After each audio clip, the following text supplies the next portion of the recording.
This video aims to explain the unjustified threats provision contained in Part 3, Chapter 11 of the Patents Act 1990 Commonwealth.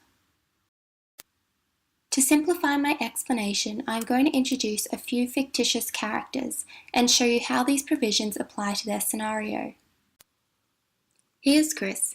He invented a portable scanner the size of a pen that you can slide over virtually any printed text, and the text will be scanned directly into your computer. Pretty cool, huh? Well, Chris had the foresight to apply and successfully receive a patent to protect others exploiting his invention.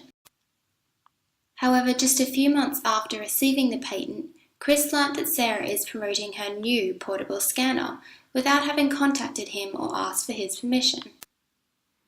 Now, Chris could file a lawsuit for patent infringement, and where successful under Section 126, subsection 1 of the Act, be awarded damages or an account of profits.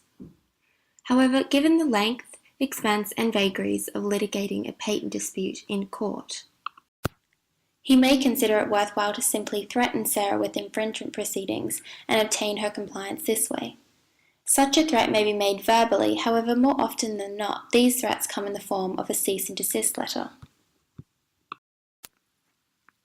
If Sarah believes her scanner does not infringe Chris's patent rights, Section 128 of the Act entitles her to retaliate with a suit for an unjustifiable threat.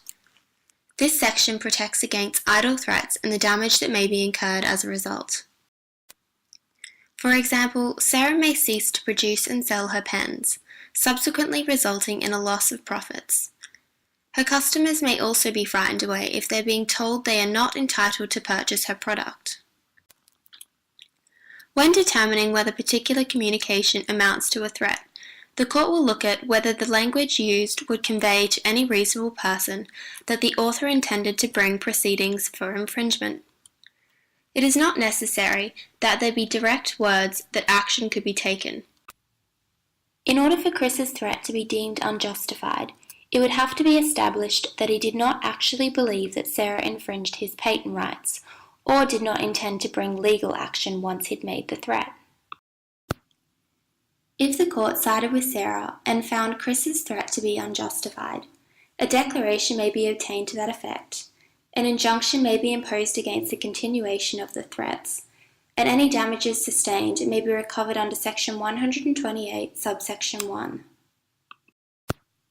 An example of this can be seen in the 2007 case of World of Technologies and Tempo, where loss of sales following an unjustified threat by World of Technologies to sue for infringement of a design was remedied with an award of damages of around $213,000. To avoid being named as a respondent to an unjustified threats proceeding, Chris could have informed Sarah of the existence of his patent in a polite letter. This would not be considered a threat for the purposes of Section 128 pursuant to Section 131. Following this, Chris should only threaten action if Sarah's alleged conduct does not cease, and he is willing to commence proceedings immediately. It is also advisable that he first seek guidance from a legal professional, remembering that it is no excuse that he only made the threat because he honestly believes Sarah's activity amounted to an infringement.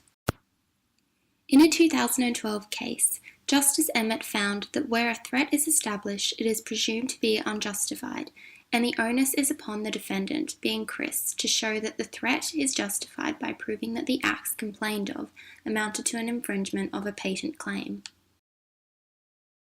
Created using Powtoon.